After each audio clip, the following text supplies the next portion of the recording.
This is the second problem on the midterm exam. We're going to be covering simulation, estimation, and also control. So if we come back to the course website, just go ahead and visit APMonitor.com, and then you'll go to the, let's just go ahead and open up the dynamic optimization course. And so you just type /do, and then what we're going to do is come down here to the midterm exam, and then select, we're going to open up this midterm exam, and then if you scroll down to the second problem, that's where we're going to find this problem description.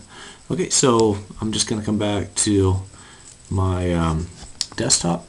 Okay, so we've just purchased a boat for water skiing, and we want to design a cruise control, something that will maintain a desired velocity for this boat. And so our objective in this is to design an estimator to determine unknown parameters, and then also implement a model predictive controller to maintain desired velocity. So we have some relevant information on the boat and the factors that are going to affect the dynamic relationship between the propeller. That's going to be our manipulated variable. This is going to be measured in rounds per minute, or RPM. And then we also have position that's measured. Okay, that's our GPS. But then also our velocity. So we're going to try to control velocity just using position measurements by adjusting the RPM of our motor. Okay, so we have a mass of the boat plus a driver is 500 kilograms. We have density of the water. We have the drag coefficient, that's unitless. We have a cross-sectional area for the drag correlation. Our RPM can be between 0 and 5,000. Here's a drag force, okay, and then here's a propeller force. So propeller force is proportional to a constant times the square root of the RPM of the propeller. And then you'll notice here that the drag force is proportional to the velocity squared. Okay, so just some standard correlations from fluids. And so we have position. Okay, so here's just some equations of motion. dx, that's our position.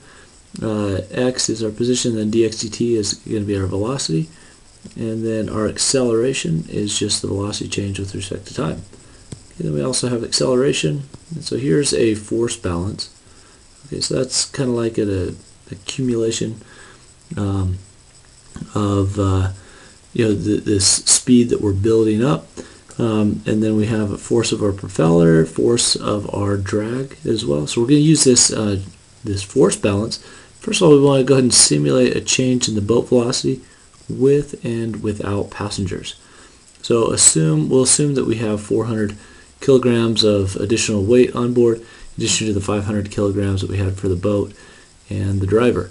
So in each case, we'll step the propeller from 0 to 5,000, and we just want to report the velocity for both cases at 5 seconds after the step change in the RPM. Okay, so this is the first one that we want to solve. Just go ahead and solve it with a combined weight of either 900 kilograms or 500 kilograms. So I'm just going to go ahead and show the solution here. Okay, I just put in my mass of boat, mass of my passengers, density of water, drag coefficient, area of the boat. I put initially it's going to be 0. It can be between 0 and 5,000. And then I have my three variables here: x position, v velocity, and a acceleration. I also put in here in intermediates. So these are not quite like variables and not quite like equations, but it's gonna substitute in those equations and variables right here from the drag force, and then also the propeller force as well. Okay, so we have our differential equations, two differential equations, and then one just the force balance. Okay, so there's our model, and then the only difference with this one is that we also have a mass of passengers. Okay, and then we want to go ahead and simulate this, and so I'm going to go ahead and open up this script. And so this script is going to simulate both cases, and what we want to do is try to pick out at 5 seconds I want to try to pick out the value or the value of the velocity. Okay, and so what I've done is I've just created a new CSV file. So right at the very beginning time, it's going to step from 0 to 5,000. This is just a comma separated value file. You can also open it up with Excel if you want. If you just double click that, okay, so here's the time versus RPM. Okay, yeah, okay, so now we have, let me come in here and here. Okay, so what I'll do is go ahead and run this. I'm just going to run it to this breakpoint, and then just go ahead and step in here. It's going to solve, first of all, my first boat. Okay, just go ahead and simulate that in time, get the solution, solve the second boat problem with the passengers. Okay, and then I'm going to go ahead and here's my velocity with no passengers, so a little bit higher velocity.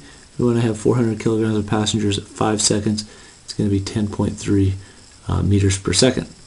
Okay, and now it's going to go ahead and generate this plot. Now I'm just going to go ahead and continue, and it's going to go ahead and just generate these plots for me. This is a little bit extra, but you can see the velocity profile versus, with and without the passengers. Now you can see as well the position. There's not much sensitivity here to final position. There was only a little bit of deviation velocity right here at the start, just as we're accelerating. But as expected, when you get to steady state, the two should be equal. So those are equal because really it's only once you come up to speed, it's only the drag force that is slowing you down, not the additional weight of the passengers. Okay, so so that makes sense. Okay, so now what we're going to do is go on to the let's go into the second problem. Okay, so now well, in this case we have, if we can get a better estimate of the weight of our passengers, then we're going to get better controller performance because we know our system dynamics just a little bit better. But it's not desirable to ask each boat passenger for weight information. So we want to use dynamic estimation to predict the weight of the passengers and maybe their equipment that they have as well, given on this next page for RPM, and then we're also measuring the position with the GPS supplied position. So if we just scroll down, we can see here's the data from our just step tests. Okay, so we took our RPM and came up to 4,000, and then about 5,000, down to about 2,000, and then down to 0. So about a 30-second test. And then along the way we measured the position as well. Okay, so you can see time, RPM, and position. Okay, so what we want to do is just from this data right here, we want to try to estimate what is the mass of my passengers. Okay, so what is that? So we're going to try to estimate that with the dynamic estimation.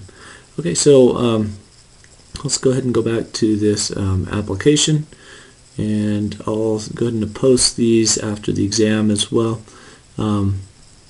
So here I've got the same boat and CSV file. Okay, but my CSV file is going to be just a little bit different. It's going to include that data in there as well, the RPM and the X values for the position. And let's go ahead and open up this main file. So this one, let me go ahead and explain what I'm doing here. I'm going to go ahead and switch back to the public server, and let me come back here.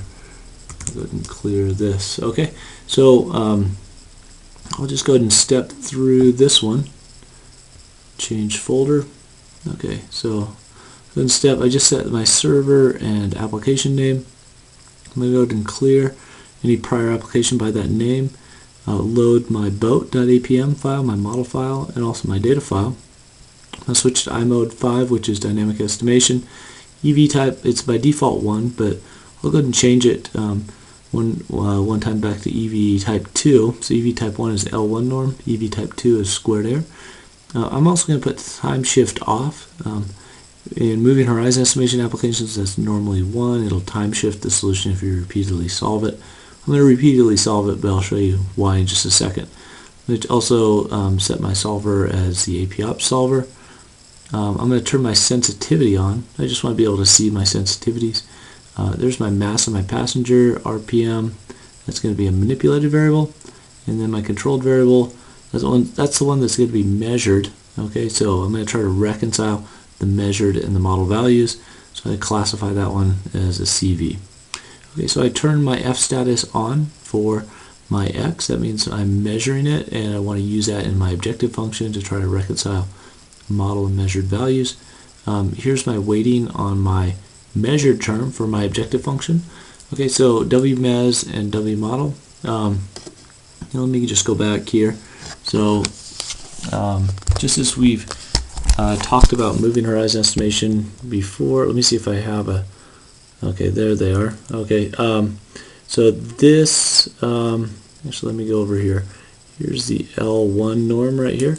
So this term right here is, we're going to have this weighting right here, and that is W model. Okay, so that's a weighting on prior model values, and then here is W mes.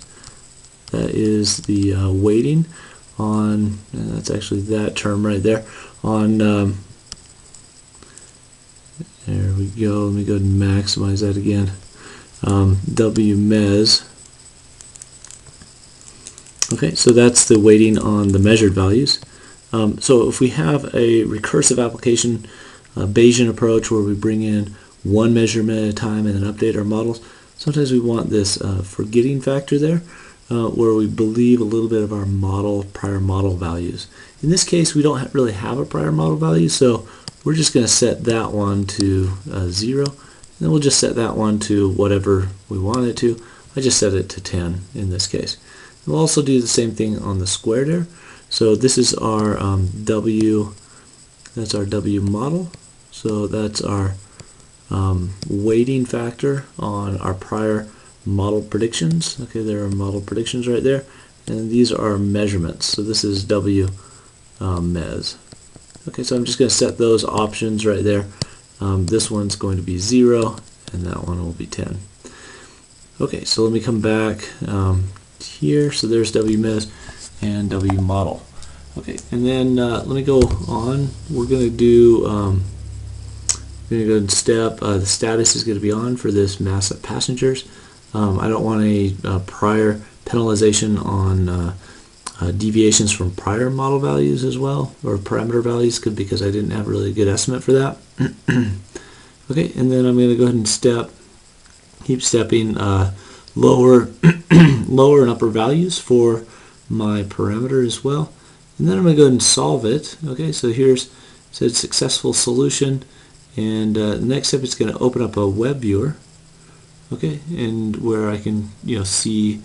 Let me just go ahead and check out this. So there's my there's my model fit. Okay, so decent, fairly good model fit. Excuse me. That one did okay. Let's come back here, and now I'm just going to go ahead and continue. I just want to show one thing that I'm going to do. Also, I just want to, I've turned on my sensitivities, but in this region right here, I'm going to also just change the mass of the passengers and just calculate an objective function. I only really have one variable, so why not take a look at the plot of this this one variable versus the objective function. Okay, so I'm just going to go ahead and continue. It's going to cycle through 30 different cycles here. Okay, so it's going to go pretty quick. The solution time, you can see that over here on the left. It's just network communication time that I have to solve these 30, and then I'm going to go ahead and plot the model and measured values, and okay, and then once it finishes, it'll come up with this plot of the objective function versus the mass of the passengers as well. Okay, and so hopefully it will align that we'll have a estimated passenger weight says 594. And then you can also see right here, that's about where the minimum is. Here's my objective on the left and my mass of passengers on the bottom. Okay, so that looks like it is the minimum to this. Okay, so I used an L1 norm, that's 594. Okay, and then we can also see there's my predicted versus my actual. Okay, so very good agreement, and also with the measurements there as well. Okay, so let me come back up here. I'm just going to change it to EV type 2. So we had 594 with this approach. Let's go ahead and just try it with a squared error instead and see if we get just a little bit different solution. Okay, open up the web viewer, and okay, so it's going to have to go through 30 of these again, just because you know, to generate that objective function versus mass of the passengers. Okay, so it'll just take a little bit of time to walk through that. So one of the things that we just want to verify with this is that we're at an optimal solution. A lot of times if you have a lot of parameters, it's going to be very difficult to verify that. Okay, but in this case we can. Here's my objective function versus mass of passengers. You see it's a nice quadratic looking shape, and the mass of passengers is 633. So just a little bit different between the the L1 and the squared error, but pretty close. Okay, good enough for developing our controller. So now what I want to do for this final section is now go ahead and just design a model predictive controller. So come back here to the midterm, and so we want to demonstrate that our new boat cruise control can reach 10 meters per second, within a band 0.1 with passengers. So we use a passenger weight of 400 kilograms, not the value estimated from Part C, which is about 600 kilograms. But we'll limit the acceleration to no more than 1 meter per second squared. Okay, we'll want to include a plot of the cruise control performance, including velocity, acceleration, and RPM. So this is going to be the final part of this problem. I'm going to go ahead and open up control. Okay, again, same model and same. Now this one, this CSV file, this one's just going to be my control points. Okay, so these are the values where I want to calculate off into the future. I'm going to go off 20 seconds. So this would be a typical acceleration. Pulling a water skier, for example, we don't want to accelerate too fast or too slow. So we're going to keep it about 1 meters per second squared on the acceleration. And let's go ahead and just open this up. I'll walk through this one as well. Okay, change folder there, and step through its server application name. Go ahead and clear any prior application that was on the server. Load the model. Load the data file. Now in this case, it's going to be iMode 6, which is dynamic control. It already is request control mode is 3. That means online control. And I'm going to set the nodes equal to 3. That's the number of collocation points in each time step. Control units is 1. That means seconds. Time shift 0. Okay, so I don't know that I needed that in this case, but if I'm doing some initialization stuff, I might need that. Okay, solver is 3. I'm going to use the IPOP solver for this one. Okay, my MV, my manipulated variable, is RPM. I'm going to turn its status on, meaning that I'm going to give that to the solver as a degree of freedom to try to minimize an objective function. Put a little bit of a D cost there. That's the delta cost on RPM, so that it isn't going to move unnecessarily. Okay, changing motor speed. I also put my lower and upper limits 0 to 5,000 RPM. Okay, here's my velocity. So this one I also want to include in the objective function, and I want to go between 10.1 and 9.9 meters per second. There's my speed of my response. Okay, so I say get about 63% of the way there in 3 seconds. Okay, I want to try to get there as quickly as I can, but I might be limited by the acceleration. Okay, so there's the acceleration. I turn that status on as well, but I have set point high is 1, set point low is 0, and my trajectory initialization, I set that to 0 to make it a pure deadband. Okay, we're going to see that on the plot. and also just put a weight on my set point high of 1,000, so very significant weight, so it isn't going to violate that one. And let me go ahead and just solve it, and so let's go over here just to see if it was successful, and it looks like it was. It took about half a second to solve, and the objective function, as you can see there. Okay, so the next step, it's going to go ahead and open up a web viewer. Okay, and so let's look at our velocity. Okay, so it didn't quite track our velocity perfectly here. You can see here is my model prediction, and there was my desired trajectory. Okay, so got there so let's try to figure out what happened here, why it didn't go a little bit faster. Okay, so here's acceleration as well. So you can see that the reason why it didn't go faster is because it went up to that upper limit of 1 for the acceleration and then back down. So at this point, I guess 8 seconds, that's where it started tracking the velocity. So that was just a pure deadband for the acceleration. So as long as it's within that band, it was happy. Okay, so here's where it came off of the about 8 seconds right there. Okay, and then it continued up and then stayed within this deadband right here, and for the velocity. So this, let's go look at our propeller though. Let's just see how well the RPM did. Okay, so it came up, so we had that square root relationship of RPM versus the force of the thrust, also a square dependence of our velocity for the drag. So it started off at a low RPM and then came up to a higher one as the drag force increased, and then leveled out to achieve that desired velocity. So we didn't hit the maximum, the 5,000. This was just a more gradual and controlled acceleration. Okay, so that concludes this exercise for the exam. I'll go ahead and post both of these videos to that page along with the solution file to this problem.